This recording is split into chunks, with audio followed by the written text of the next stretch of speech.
Hello friends, শীতকাল মানে পিঠে পুলি। আর আজ আমি বানাবো বাজারের শুকনো চালের গুঁড়ো দিয়ে দুধ চিতল পিঠা বা আজকে পিঠা। আর এই দুধ চিতল পিঠা খেতে কিন্তু দারুণ লাগে। এছাড়া এই পিঠেটা শুধু শুধু খেজুরের গুড় দিয়ে খেতেও দারুণ লাগে। আর যারা কোনোদিনও এই পিঠে বানাওনি তারাও এটা বানাতে পারবে। চলো শুরু করা যাক আজকের রেসিপি। প্রথমে এখানে করে নিতে হবে অনেকটা গরম জল। এবার একটা বোলের মধ্যে নিয়ে নিচ্ছি বাজার থেকে কেনা চালের গুঁড়ো। আর যদি বাড়িতে চাল ভিজিয়ে সিলে বেটে বা মিক্সিতে চালের গুঁড়ো করে নাও, তাহলে কিন্তু যে গরম জলটা করে রাখলাম ওটা উষ্ণ গরম জল নিতে হবে। আর বাজার থেকে কেনা চালের গুঁড়ো হলে কিন্তু একদম জলটা ফুটন্ত গরম জল নিতে হবে। তো আমি এখানে 300 গ্রাম মতো চালের গুঁড়ো নিয়েছি। এবার এতে দিয়ে দিচ্ছি স্বাদ মতো লবণ। লবণটা এবার চালের গুঁড়োর সাথে ভালো করে মিশিয়ে নেব। লবণটা ভালো করে মেশানো হয়ে গেলে এবার অল্প অল্প করে গরম জল দিয়ে পিঠের ব্যাটারটা রেডি করে নেব।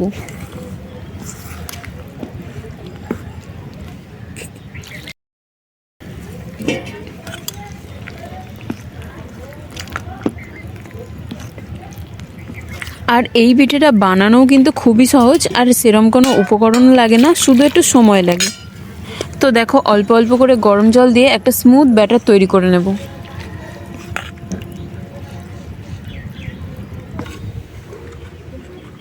তো দেখো আমি একটা স্মুথ ব্যাটার তৈরি করে নিয়েছি। আর ব্যাটারের ঘনত্বটা দেখো খুব বেশি গাঢ়ও না, খুব বেশি পাতলাও না। আর ব্যাটারটা কিন্তু খুব ভালো করে গুলে নিতে হবে, কোনো দানা দানা ভাব যেন না থাকে।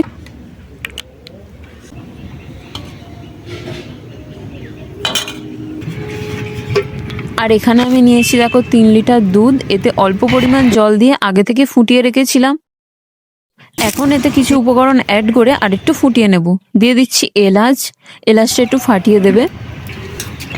আর এতে তেজপাতাও অ্যাড করতে পারো বা নারকেল কোড়াও অ্যাড করতে পারো। আমি এটা এমনি বানাচ্ছি। এভাবে বানালেও কিন্তু খেতে দারুণ হয়। এবার এতে দিয়ে দেবো খেজুরের গুড়। তোমরা এখানে শুধু চিনি বা অন্য কিছু গুড় দিয়েও করতে পারো, কিন্তু খেজুরের গুড় দিলে আলাদাই একটা টেস্ট হয়। অল্প অল্প করে খেজুরের গুড় অ্যাড করব আর মিশিয়ে নেব।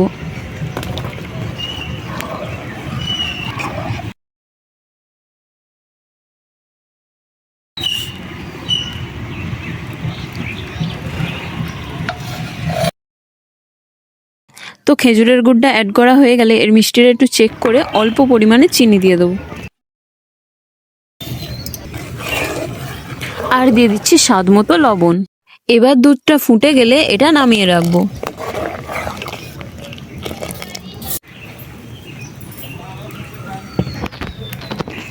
এবার নিয়েছি আমি একটা লোহার কড়াই। তোমরা এখানে মাটির সাজও নিতে পারো। তো আমার কাছে মাটির সাজটা ছিল না, তাই আমি এখানে লোহার কড়াই নিয়েছি। আর এই কড়াইটা কিন্তু খুব ভালো মতো গরম করে নিতে হবে। তারপর এতে 1 হাতা ব্যাটার দিয়ে দেবো। এরপর পিঠেটা ঢাকা দিয়ে দিতে হবে। ঠিক 2 মিনিট মতো রাখলেই দেখবে পিঠে একদম রেডি। দেখো কত সহজেই পিঠেটা উঠে আসবে। প্রথম পিঠেটা একটু খারাপ হতে পারে, কিন্তু সেকেন্ড পার্ট থেকে কিন্তু ভালোই হবে। তো আবার 1 হাতা ব্যাটার দিয়ে দিচ্ছি। আর উনান আর গ্যাসের আঁচ কিন্তু একদম একইভাবে রাখতে হবে, নয়তো পিঠেটা শক্ত হয়ে যেতে পারে। আর এখানে আমি মাটির ঢাকনা নিয়েছি বলে কিন্তু এটা বারবার জলে চুবিয়ে নিচ্ছি। তোমরা চাইলে এমনিও ঢাকনা দিয়ে দিতে পারো, আর জলে চোবানোর দরকার নেই। আর ঘড়ি ধরে কিন্তু একদম 2 মিনিটই রাখবে, দেখবে পিঠে রেডি হয়ে গেছে। কত সুন্দরভাবে দেখো পিঠেটা উঠে যাচ্ছে। লোহার কড়াইতে বানালে একটা একটা করে বানাতে হয়, একটু সময় লাগে। আর মাটির সাজে হলে কিন্তু একসাথে অনেকগুলো বানানো যায়। আর একটু ফেটে যাওয়ারও সম্ভাবনা থাকে, আর মাঝের সাজে ঠিকমতো ওঠেও না। তো তোমরা চাইলে অবশ্যই মাটির সাজে করতে পারো, কিন্তু লোহার কড়াই করলে একদম পারফেক্টলি পিঠেগুলো উঠবেই। তো দেখো এইভাবে আমি সমস্ত চিতল পিঠেগুলো রেডি করে নেব।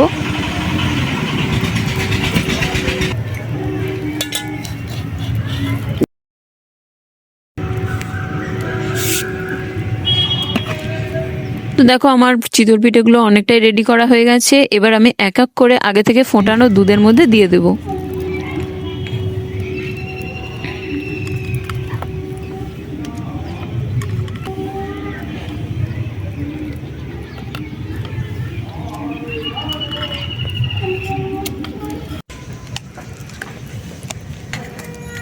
তো আমার সমস্ত পিঠেগুলো দেয়া হয়ে গেছে। এবার এটা আরেকবার ফুটিয়ে নেব ভালো করে। তো এটা আরেকবার ভালো করে ফুটিয়ে নিলে রেডি হয়ে যাবে আমাদের দুধ চিতল পিঠা। আর এই পিঠেটা কিন্তু গরম গরম খাওয়ার থেকে বাসি খেতেই বেশি ভালো লাগে। আর এই দুধটা ফোটানোর সময় কিন্তু বেশি নাড়াচাড়া করবে না। আমি এখানে একটু নাড়াচাড়া করে দিয়েছি, তাই পিঠেগুলো একটু ভেঙে ভেঙে গেছে। তোমরা কিন্তু একদমই বেশি নাড়াচাড়া করবে না। তো ফিরে আসছি একদম পরের দিন। তো পরের দিন জাস্ট পিঠেগুলো দেখো কতটা দেখতে সুন্দর হয়েছে, একদম ক্ষীরের মতন হয়ে গেছে পুরো।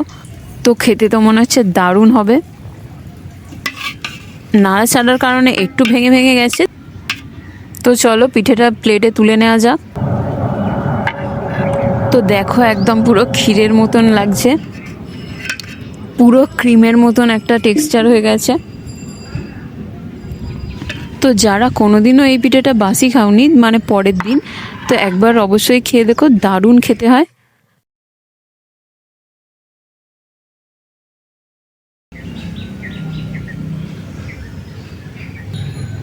তো আমি একটু কেটে দেখাচ্ছি, দেখো এটা কতটা সফট আর নরম হয়েছে একদম।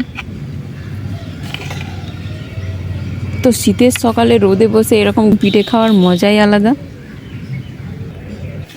তো তোমরা অবশ্যই কিন্তু এইভাবে একবার চিতল পিঠে খেয়ে দেখো, দারুণ খেতে হয়। এছাড়াও কিন্তু এই চিতল পিঠা খেজুরের গুড়ে চুবিয়ে খেতেও দারুণ লাগে।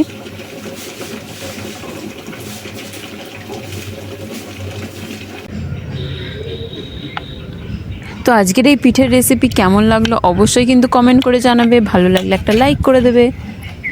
আর চ্যানেলে নতুন বন্ধু হয়ে থাকলে অবশ্যই চ্যানেলটা সাবস্ক্রাইব করে নেবে। তো সবাই অনেক ভালো থাকবে, সুস্থ থাকবে। টাটা।